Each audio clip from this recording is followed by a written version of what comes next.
Қайырлы күн онлайн сабақ қатысушылары, Q2 онлайн академиясы ұйымдастырған бастауыш инвестор онлайн сабағына қош келдіңіздер. Сабақ тақырыбына терең енбес бұрын алдымен танысып алайық. Менің есімім Маулен. Цзян қаржы және экономика университетінің түлегімін және Q2 онлайн академиясының авторымын. Қазіргі уақытта бірінші президент жанындағы мемлекеттік басқару академиясында тағылымдамадан өтудемін. Бүгінгі вебинарды басынан аяғына дейін жүргізіп, сізбен пайдалы ақпараттармен бөлісетін боламын.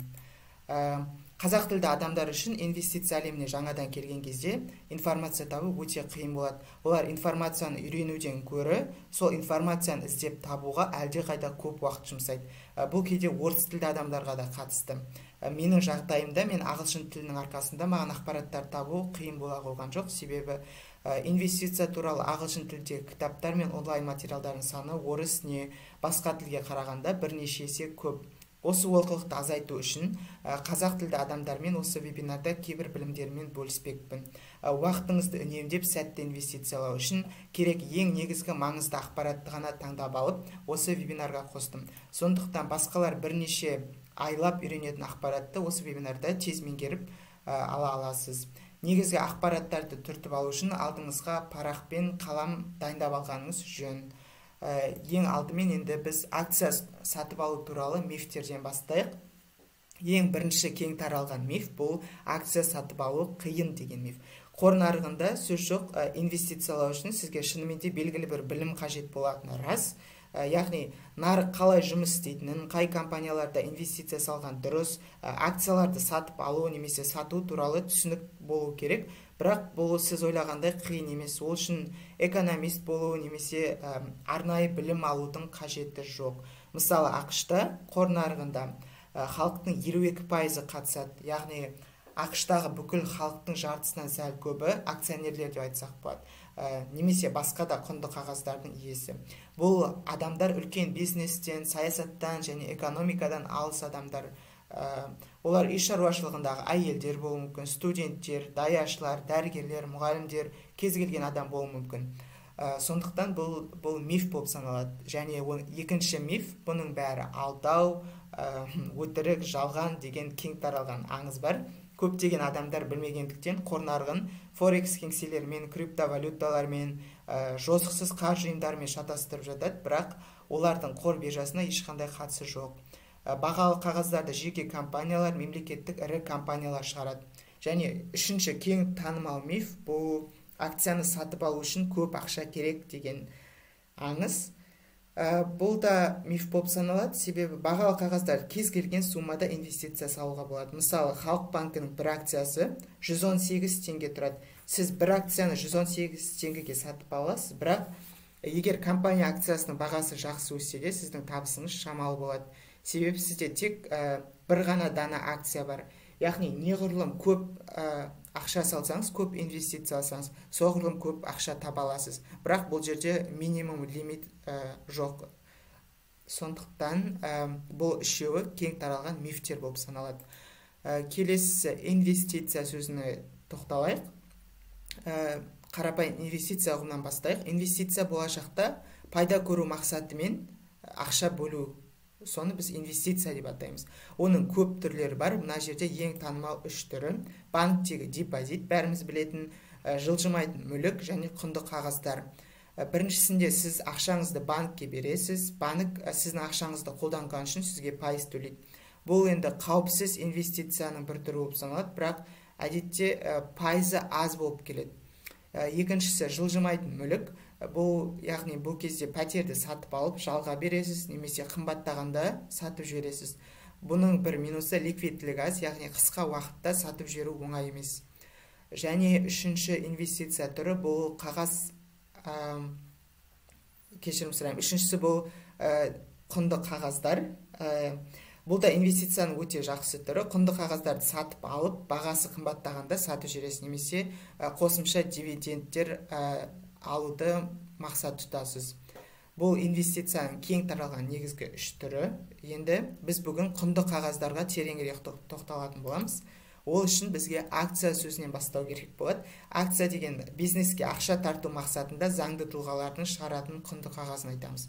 Мысалы, сіз өз қалаңызда пиццерия ашқыңыз келеді, бірақ сізде капитал жоқ, бастапқы қаржы жоқ, яғни сіз алдымен банкке барып несие сұрайсыз, несие беруден банк бас тартады әртүрлі себептермен. Сол кезде сіздің бизнеске ақша табудың басқа жолын табасыз. Сіз акция деп аталатын қағазда шығарып, инвесторларға әрбір данасын 100 теңгеден сатасыз. Дәл осындай қағазды 10 мың данасын сатқан кезде сізде 1 миллион теңге қаржы жиналады. Бірақ енді инвесторлар құнды қағазды не үшін сатып алады? Инвестор дегеніміз бұл құнды қағазды сатып алатын адамды айтамыз. Мысалы, мен сіздің пиццерияңыздың акциясын сатып алсам, маған құнды қағазбен бірге сіздің компанияның бөлігіне де құқық беріледі. Яғни мен компанияның басқаруына қатысуға құқылы болам. Сондай-ақ жыл сайын сіздің пиццерияңыз маған, яғни инвесторларға дивидендтер төлейді. Одан бөлек, егер сіз ашқан пиццерия сәтті бизнеске айналса, акцияның бағасы өседі. Мен сізден 100 теңгеге сатып алған акция бір жылдан соң 500 теңге тұрса, мысалы, мен өз акцияларын барлығын сатып, әрбір данасынан 400 теңге пайда таба аламын. Енді акция деген сөз түсінікті деп ойлаймын. Енді келесі биржа деген сөзге толықтай тоқталайық. Себебі биржа сөзін толықтай білмей тұрып, инвестиция әлеміне аяқ басу мүмкін емес. Биржа деген мүмкін кейбіреулеріңіз білесіз, кейбіреулеріңіз білмейсіз. Биржа деген сөзді естігенде негізі көп адамдардың ойына осындай қарбалас жұмыс орнын елестетеді. Әрбір адамдар, жаңағыдай көптеген адамдар түсініксіз қағаздармен, бар даусымен айқайлап, әрі-бері жүгіріп жүр, телефондар бірінен соң бірі шырылдап жатыр. Осындай атмосфераны көз алдарына елестетеді, биржа деген сөзді естігенде. Бірақ қазіргі заманауи биржа мүлде басқаша. Қазір кез келген адам үйде отырып құнды қағаздарды сатып алып, үлкен компаниялардың үлескері бола алады. Сонымен биржа дегеніміз не? Биржа дегеніміз құнды қағаздар сатылатын және сатып алынатын орынды айтамыз.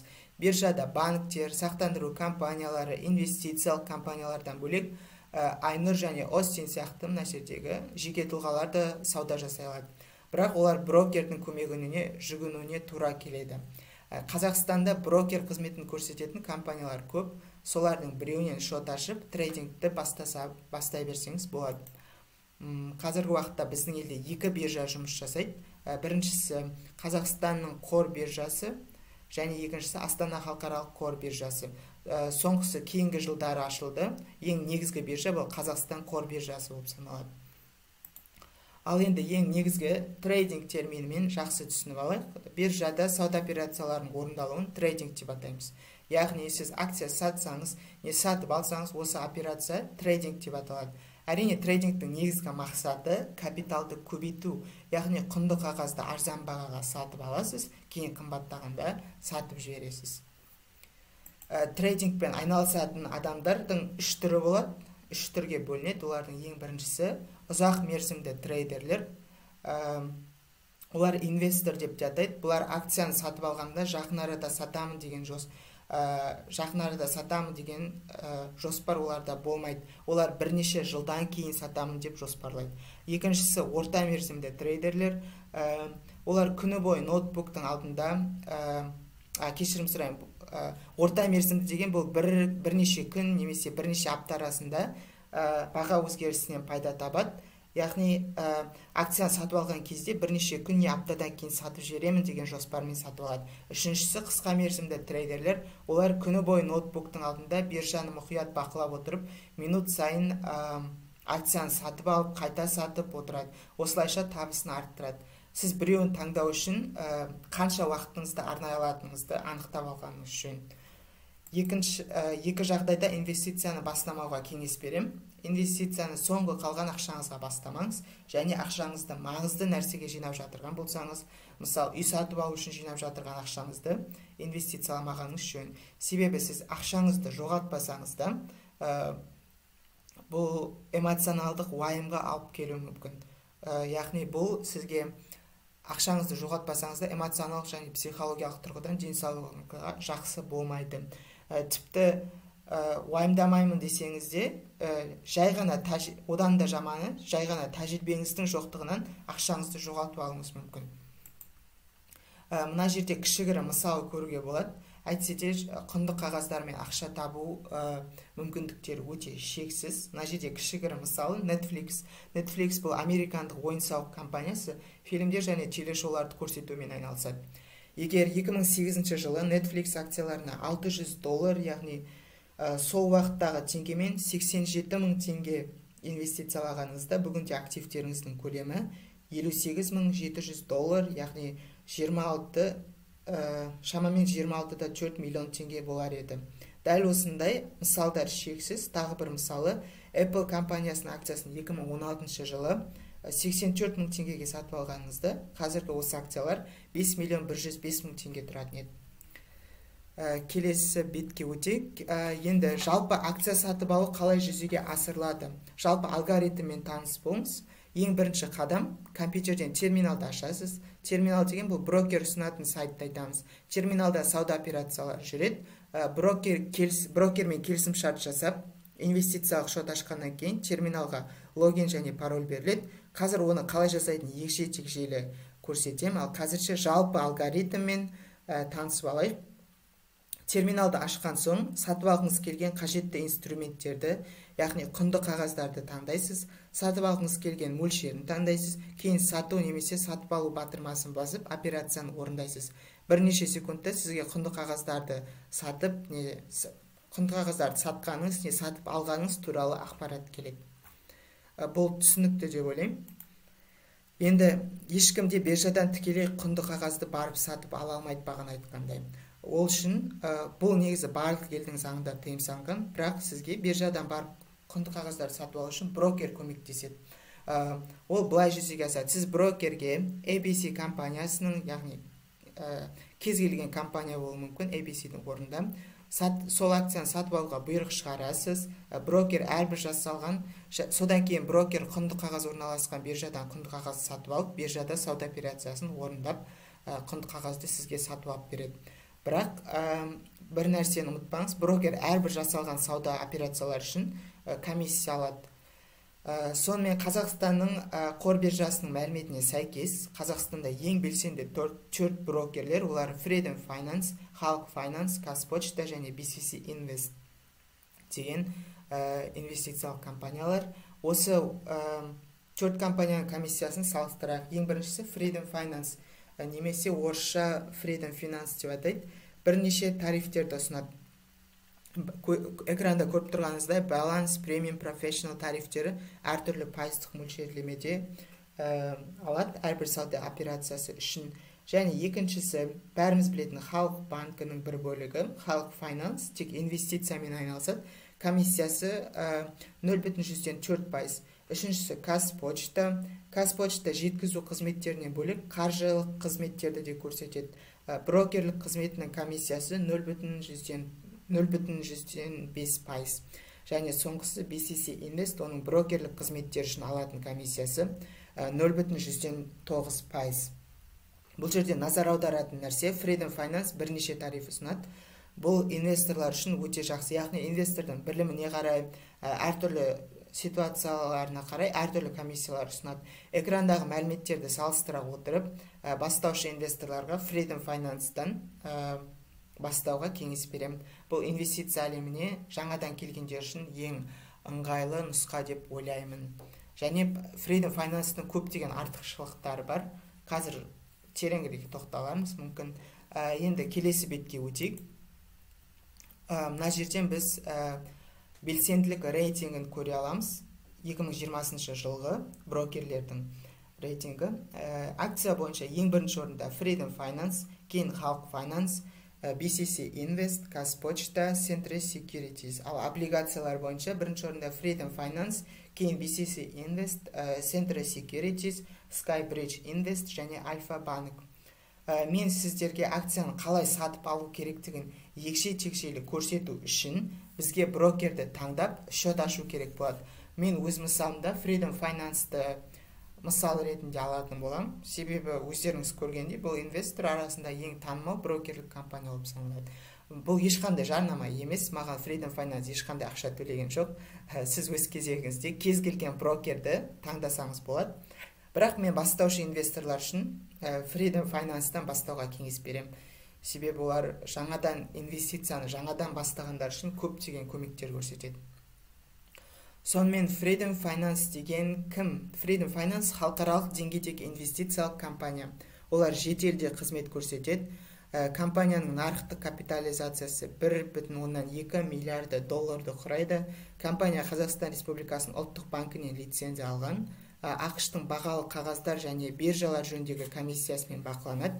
Сіз акцияларды сатып алу үшін Freedom Finance'ның офисіне тікелей барып шот аштыра аласыз, немесе оның барлығын онлайн жасай аласыз.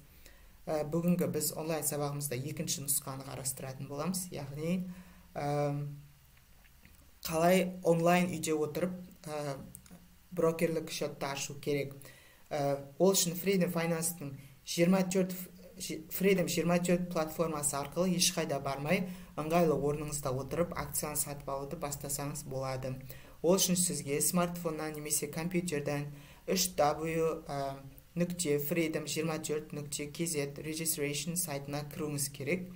Сайтты ішіне кіргеннен кейін мынандай терезе ашылады. Бұл жерде барлығы түсінікті деп ойлаймын. Бұл жерде сіз туралы ақпараттар сұралады. Барлығын жеке куәлігіңіздегідей анық жазасыз. Төмендегі екі бос орынды белгілеуді ұмытпаңыз. Сол жазулардың үстін басып, келісімшартпен таныссаңыз болады. Енді сонымен жалпы брокерлік шот ашу былай жүзеге асады.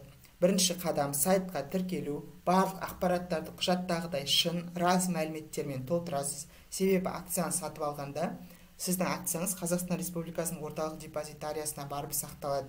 Сізбен жеке куәлігіңізді суретке түсіріп сайтқа салу сұралады. Осыдан кейін келесі қадам құжаттарға қол қою. Ол үшін ешқайда барудың қажеті жоқ. Сізге бірнеше күн ішінде құжаттармен курьер келеді. Сіз құжаттармен танысып, қол қойып, құжаттың бір бөлігін қайта беріп жібересіз. Шот ашу тегін, сондықтан сізден ешқандай ақы алынбайды. Және үшінші қадам, келісімшартқа қол қойғаннан кейін сіз акция сатып алуды бастай берсеңіз болады. Енді келесі, қазір Freedom 24 платформасында Pfizer компаниясының акциясын сатып алуды жүзеге асырып көрейік. Ол үшін біз акциялардың тізіміне кіріп, керекті акцияны таңдаймыз. Яғни біз Pfizer'ді таңдаймыз. Ол үшін таңдағаннан кейін, мына жазудың үстін басқаннан кейін бізде мынандай терезе ашылады. Осы жерде оформить заказ деген батырманы басқаннан кейін банк картаңыздың ақпаратын енгізесіз. Бұл процестердің барлығы негізі өте қарапайым. Егер бірдеңе түсініксіз болса, Инстаграмға жазып сұрасаңыз болады. Freedom 24 сайтынан бөлек тағы акцияны сатып алудың тағы бір амалы бар. Ол терминалдарды қолдану арқылы. Freedom Finance ұсынатын терминал TraderNet деп аталады. Алдымен tradernet.kz сайтына кіресіз. Freedom 24 сайтына кіру үшін қолданылатын электронды почтаңызбен құпияңызды жазасыз осы жерге. Немесе телефон нөміріңіз арқылы да кіруге болады. Номерді жазғаннан кейін код жазылған SMS хабарлама келеді, соны жазасыз. Содан кейін алдыңыздан осындай терезе ашылады. Бұл терезеде сауда операциялары орындалады. Енді бұл жерде структурасымен таныс болайық. Сайттың ең жоғарғы жерде профилі, торговать, блоги, графики, кабинет деген менюлер бар. Оның барлығы түсінікті деп ойлаймын. Және келесісі төмендегі жағында биржалардың тізімі қойылған. Яғни Қазақстан биржасы, Ресей, ақш, Европа биржалары. Және сайттың төменгі жағы үшке бөлінген.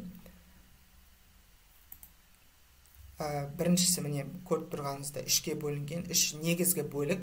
Осы жерде сауда операциялары орындалады. Ең бірінші бөлікте біз құнды қағаздардың тізімін көре аламыз. Акциялар, облигациялар, фондтар, валюталар. Мына жерде қай биржаны таңдасаңыз, сол биржадағы құнды қағаздар шығады. Екінші, сол құнды қағаздың үстін басқаннан кейін, мына жерде екінші терезе пайда болады. Бұл терезеде сол құнды қағаз туралы негізгі мәліметтер, мысалы Каспий банк компанияның аты, тикері, бағасы және тағы басқа ақпараттар көрінеді. Үшінші терезеде сату және сатып алу деген батырма шығады. Сізде Мына скриншот сенбі күні жасалғаннан кейін биржалардың барлығы жабық болғасын. Бұл жерде қазір ондай батырма жоқ. Негізінде сізде шығады. Сондықтан және бір айта кететін тағы маңызды нәрсе, тикер, мына жерге кез келген тикерді жазсаңыз, сол компанияның құнды қағазын оп-оңай тауып алуға болады. Тикер дегеніміз не?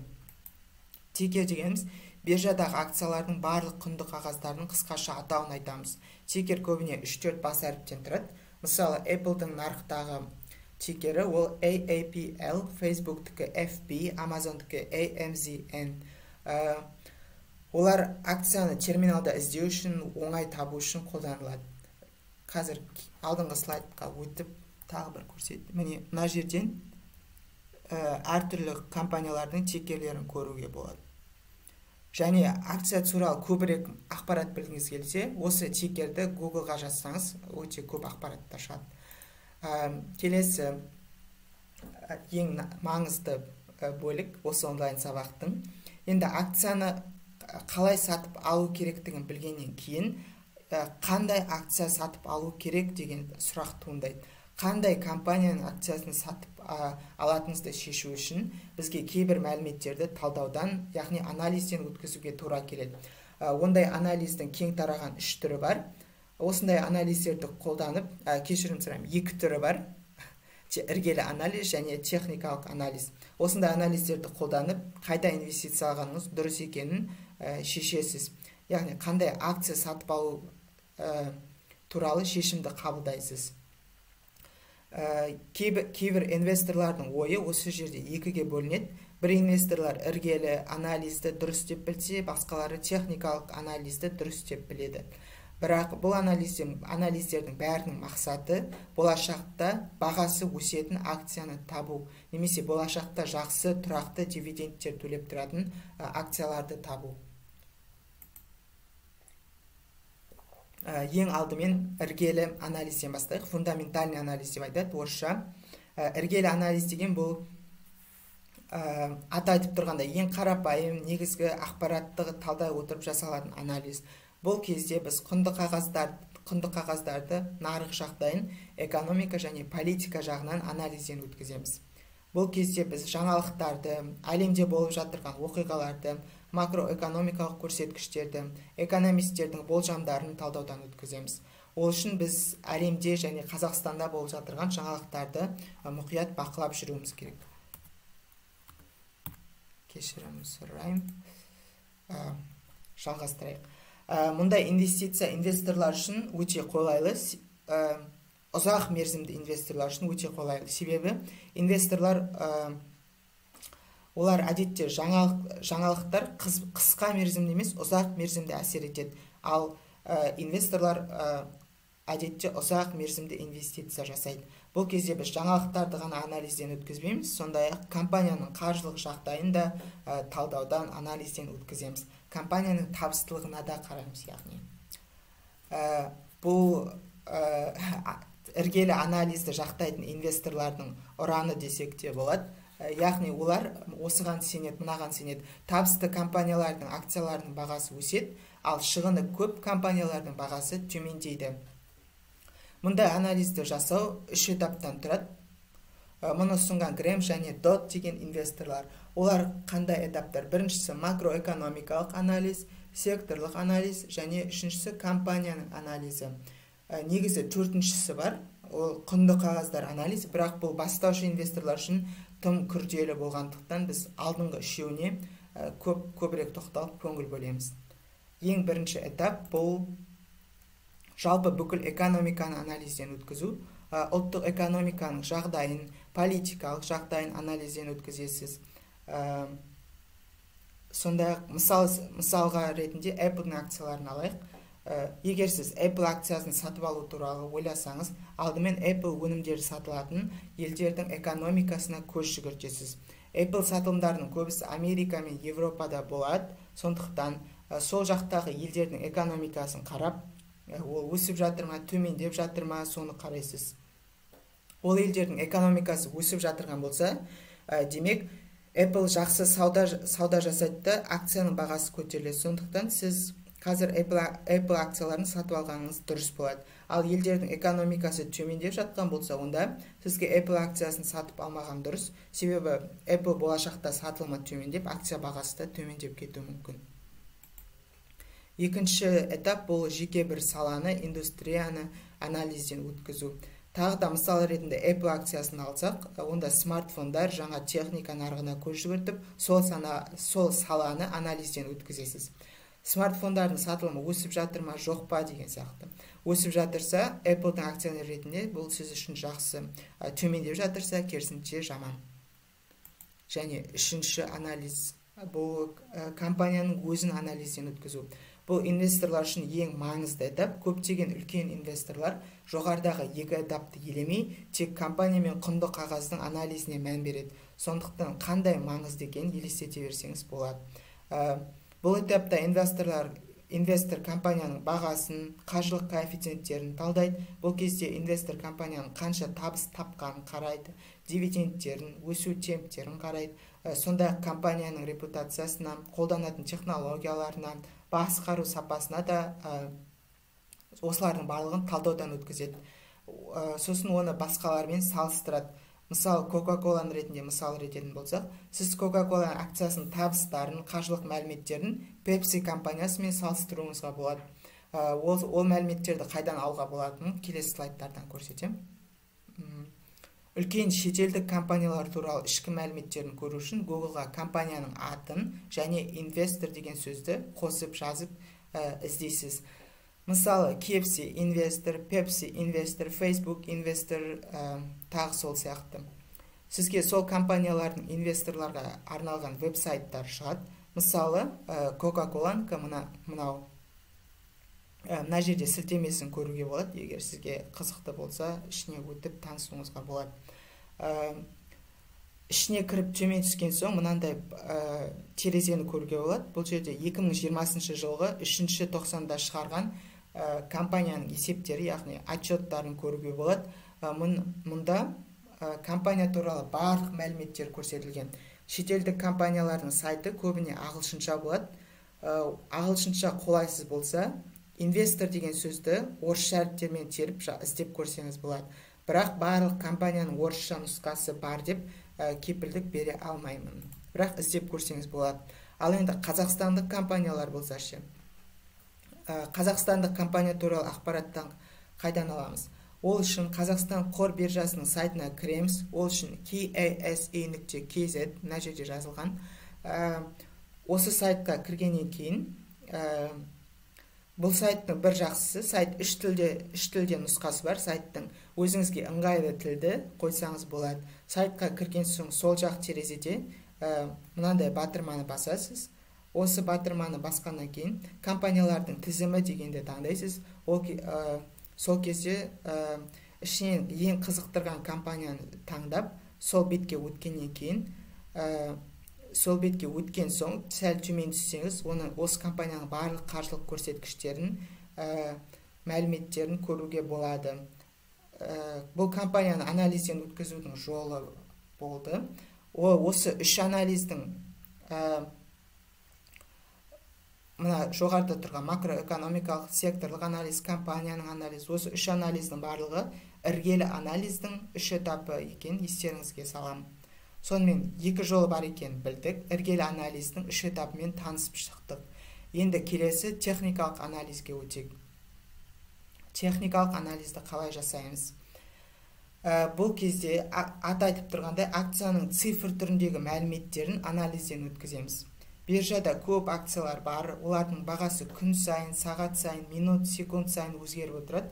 Осы өзгерістерді оңай білу үшін графиктерді қолданамыз. Расында, мысалы, өте көп сандар жазылған таблицаға қарағаннан көрі, қызыл және жасыл сызықтарға қарап, бағаны білген көзге тартымдырақ әрі миға жеңіл қабылданады. Сондықтан инвестиция әлемін графиктерсіз елестету мүмкін емес. Графикте бағаның барлық қозғалыс іздері әрбір өзгерістер тіркеліп көрсетіледі. Техникалық анализде біз тек қана акцияның бағасын анализден өткіземіз. Осы анализді жақтайтын инвесторлар акцияның бағасына барлық нәрсені көруге болады деп ойлайды. Мұндай графиктерді candlestick patterns немесе осындай графиктерді candlestick patterns немесе жапон майшамдары деп атаймыз. Tradernet сайтындағы жоғарыдағы графики бөліміне кірген соң осындай бет ашылады. Мына жерде кез келген акцияның тикерін жазасыз осы жерге. Сол кезде сізге сол құнды қағаздың осындай графигі шығады.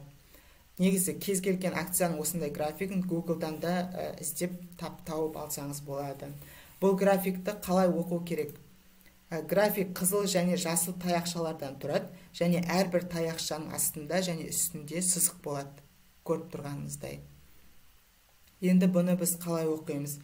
Бұл жерден осындай график түрлерінен қарап, бірден 4 түрлі ақпаратты білуге болады. Сол күнгі ең жоғарғы бағаны, ашылымдағы бағаны, жабылымдағы бағаны, ең төменгі бағаны білеміз. Енді ашылым деген не, жабылым деген не? Ашылым деген бұл биржа ашылғандағы баға, ал жабылым дегеніміз бұл биржа жабылғандағы бағаны айтамыз. Және жасыл түсті болса, егер таяқша, онда ол акцияның бағасы сол күні жоғары өсті дегенді білдіреді, ал қызыл болса, төмен түсті дегенді білдіреді. Мына жерде мысал ретінде Apple акциясының 13 қараша күнгі акция бағасының қалай өзгергендігін мысал ретінде қарап көрейік. Көріп тұрғаныңызда сол күнгі ең жоғарғы баға мына жерде шамамен $120, және сол күнгі ең төменгі баға саудаланған $118 дейін төмен түскен. Акция биржа ашылғанда акцияның бағасы 119.52 деген доллар бағамен саудаланып бастаған, биржа жабылғанда 119.25 деген бағамен жабылған. Енді өзіңізге практика болу үшін мына жерден осы 2 күнгі осындай жапон майшамдарын анализден өткізіп көрсеңіз болады. Осындай болып, баға қай кезде қандай бағада жабылды, ашылды деген секілді. Енді ары қарай өтейік. Сонымен біз қандай акция сатып алу керектігін білу үшін анализ жасауымыз керек екенін білдік, және анализдің 2 түрі бар екенін білдік. 2 түрімен де танысып шықтық. Енді арнайы бастаушы инвесторлар үшін өте бір жақсы инструмент бар. Ол брокерлік шоттың демо нұсқасы. Сіз ақшаңызды тәуекелге салмай тұрып, тәжірибе жинап алғыңыз келсе, онда брокерлік демо шотты ашып алсаңыз болады. Бұл Tradernet сайтында жүзеге асырылады. Ол жерде сіздің шотыңыздан, кәдімгі брокерлік шоттан түк ерекшеленбейді. Барлығы бірдей, тек қана сіз шын ақша салмайсыз, акциядан тапқан ақшаңызды да шығарып ала алмайсыз. Себебі бұл барлық демо версиясы, яғни ішіндегі барлық ақшалар өтірік деп айтсақ болады. Бірақ бұл практика болу үшін, тәжірибе жинау үшін өте пайдалы, қолайлы деп ойлаймын. Әсіресе жаңадан келген инвесторлар үшін. Және тағы бір мәселе бұл рискті азайту, яғни ақшаңызды жоғалтып алу мүмкіндіктерін төмендету. Ол үшін сізге портфельді диверсификациялау керек болады. Егер барлық акцияңызды бір компанияға инвестицияласаңыз, сіздің ақшаңызды жоғалтып алу қатеріңіз жоғарырақ болады. Ол үшін ақшаңызды бөліп инвестициялау керек, яғни диверсификациялау керек. Мұндай құнды қағаздарды портфелін 3 түрлі қылып диверсификациялауға болады. Біріншісі бір саладағы әртүрлі компаниялардың акциясын сатып алу арқылы. Яғни, мысалы, Pepsi мен Coca-Cola акциясын сатып аласыз. Coca-Cola сатып алмайтындар Pepsi сатып алады, ал Pepsi сатып алмайтындар Coca-Cola сатып алады. Демек, біреуінің акциясы төмендесе, екіншісінікі жоғарылау мүмкіндігі бар. Егер сізде екеуінің де акциясы болса, сізге қайсысы өссе де жақсы болады. Екінші түрі бұл әртүрлі саладағы компаниялардың акциялары. Бір саладағы әртүрлі компания сатып алу әрқашан көмектеспейді. Мысалы, жаңалықтардан қайта-қайта газдалған сусындардың денсаулыққа жағымсыз әсер туралы шыға берсем, жалпы түгел газдалған сусындардың сатылымы төмендеуі мүмкін. Осындай жағдайдан құтқару үшін осындай екінші диверсификация түрі көмектеседі. Бұл кезде сіз әртүрлі саладағы компаниялардың акциясын сатып аласыз. Яғни Coca-Cola немесе тағы Starbucks немесе басқа кез келген компания бір-біріне қатысы жоқ. Үшіншісі, әртүрлі елдердің компанияларының акциялары. Бұл кезде Қазақстан, Ресей, ақш биржасынан әртүрлі акцияларды сатып аласыз. Бұл да рискті төмендетеді, яғни ақшаңызды жоғалту мүмкіндіктерін едәуір төмендетеді. Диверсификация жасауға сізге мынадай идеяны ұсынам. Яғни инвестицияға салып жатқан ақшаңызды төртке бөлесте, осындай төрт түрлі саланың акцияларын сатып аласыз. Бірақ мұның барлығы тек қана үлкен компаниялардың акциясы болмағаны жөн. Сол саланы зерттеп, басталмағанына көп болмаған қызықты стартаптың акциясын сатып алсаңыз да болады. Енді өз болашағыңызға бәрібір болмаса, қаржылық табыстылығыңызды арттырғыңыз келсе, қажетсіз заттарды тұтынуды азайтып, оның орнына инвестициялауды бастағаныңыз жөн. Сондай-ақ көптеген инвестициялық идеялар мен кеңестерді оқу үшін, немесе осындай мотивациялық посттарды оқу үшін біздің Instagram парақшамызға жазылуды ұмытпаңыз. Сонымен қорытындыласақ, сіз бүгін инвестиция туралы мифтермен, инвестицияны бастауға кедергі болатын қорқыныштармен таныстыңыз. Биржа дегеніміз не екенін білдік, оның қалай жұмыс жасайтынын түсіндік. Қазақстанда екі биржа бар екенін білдік. Трейдинг туралы айттық. Қандай жағдайда инвестицияны бастамау керек екенін айттық. Акцияны сатып алудың жүзеге асу схемасымен таныстық. Брокер туралы білдік, текер туралы білдік. Қалай брокерлік шот ашу керек екенін білдік. Нарықтық анализді қалай жасайтынын, инвестициялық портфельді қалай диверсификациялау керек екенін үйрендік. Қажет болса, осы видеоны қайталап көрсеңіздер болады. Сұрақтарыңыз болса, Instagramға жазсаңыздар болады. Осы видео сабақ сізге пайдалы болды деп үміттенем. Сіздерге сәтті инвестиция тілеймін. Қатысқандарыңызға рахмет. Сау болыңыздар.